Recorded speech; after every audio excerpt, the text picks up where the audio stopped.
जय जगन्नाथ। नमस्कार प्रिय दर्शक बंधु, मु ज्योतिषाचार्य प्रमोद कुमार पण्डा आपण मानक स्वागत करुच्ची आपण मानकर प्रिय चैनल आस्ट्रो ब्रिलियंट चैनल।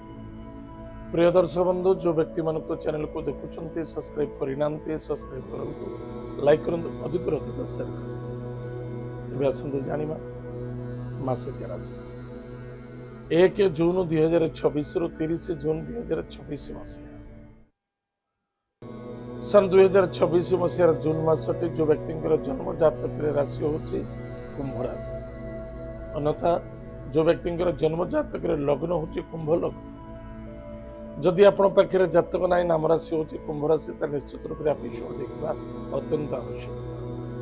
प्रिय दर्शक बंधु, कुंभ राशि ग्रहराज शनिदेव, शनि द्वितीय भाव, सूर्य 1 जून रु 15 जून शनि द्वारा स्थित रहिबे वृष राशि रे।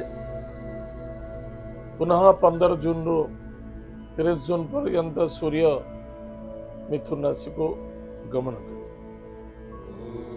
ताहले प्रिय दर्शक बंधु, आज आम चर्चा करिबा कुंभ राशि व्यक्ति मानक पई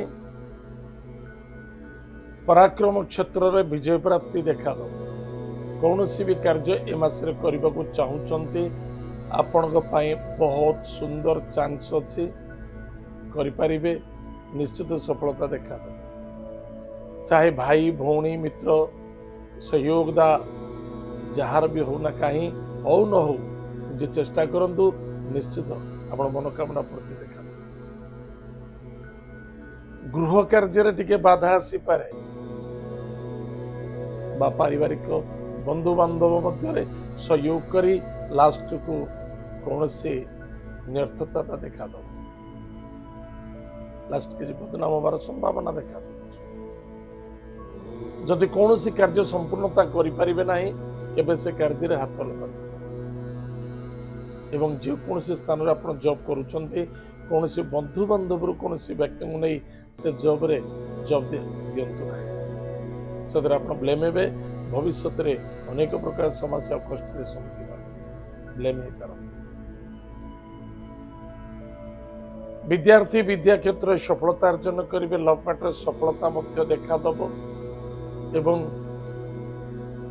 देश विदेश कौन सी क्षेत्र रे किसी जॉब किसी एजुकेशन क्षेत्र को नहीं आपण यात्रा करूछंती बा प्लानिंग करूछंती बा एजुकेशन को आगु को बढ़ाउछंती, सेतेरे मध्य आपण सफलता पाइबे।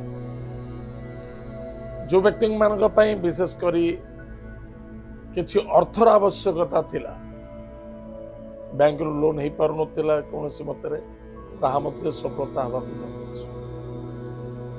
इन्वेस्टमेंट रे यथेष्ट लाभवान हेबे। ताले या नुहे मु या कहूनी जे शेयर बाजार म्यूचुअल जुआ सट्टा एसबु जिनस केबे कहबी नाही, कारण देवगुरु बृहस्पतिंकर एवं शनिदेव कृपा नहीं, एति निमित्त मु या कहबी जे कि एसबु जिनस से पसंद नुहे। देवगुरु बृहस्पति जेहेतु देवगुरु बृहस्पति आपणकर षष्ठ भाव रे 2 जून ठारू षष्ठ भाव को जाइछन्ते, सेतिपय टिके सावधान रहिबे। केबे भी द्वादश भाव जे कि आपण मकर राशि द्वादश भाव को दृष्टि दउची, सेति सकाशे जुआ सट्टा लटरी शेयर बाजार म्यूचुअल फंड रे निश्चित रूप से किसी ना किसी नुकसान घटार संभावना देखा दउची। परंतु शत्रु मान विजय प्राप्ति हे, पुलिस मैटर कोर्ट कचेरी ठारू यथेष्ट विजय प्राप्ति होबार संभावना देखा दउची। भाग्यर परिवर्तनता कर्म क्षेत्र उन्नति सफलता मध्य देखा। एतद व्यतीत कौन सी प्रॉपर्टी जमीन जायदाद क्षेत्र धन निवेश करने को चाहूले प्लानिंग अनुसार करंतु। मुझे मना करुच्ची सेमती किसी न प्लानिंग अनुसार करंतु, कि मन रखिथिबा दरकार पेपर बराबर हवा दरकार। बा जदि गृह निर्माण करुछंती कौन सी पौत्रिक संपत्ति बा कौन सी मामू घर संपत्ति रे आपण किसी कार्य करुछंती, गृह निर्माण करुछंती, टिके भाबी चिंती करिवे। सेतरे जेमती बाधा न आसु, भविष्य रे समस्या न आसु विज्ञान। किंतु इनकम सोर्स जो माने व्यापार वाणिज्य करुछंती बा कर्म क्षेत्र अछंती जॉब करूछंती सेमानक पई सफलता देखा किछि गवर्नमेंट जॉब करबा पई जदि आपण चेष्टा करूतिले हेई पारु नथिला एडी चांस अछि आपण करि परिबे सेतर मध्य सफलता मिले एतद व्यतीत इनकम सोर्स ठीक ठाक रहिबो किछि असुविधा नाही ताहाले प्रिय दर्शक बंधु प्रतिकार कौन करवा प्रत्येक दिन प्रातः समय स्नानादि कार्य सारी भगवान महादेवंकर मंत्र को जप करवा प्रथमतः महामृत्युंजय मंत्र जप करंतु एवं ओम नमः शिवाय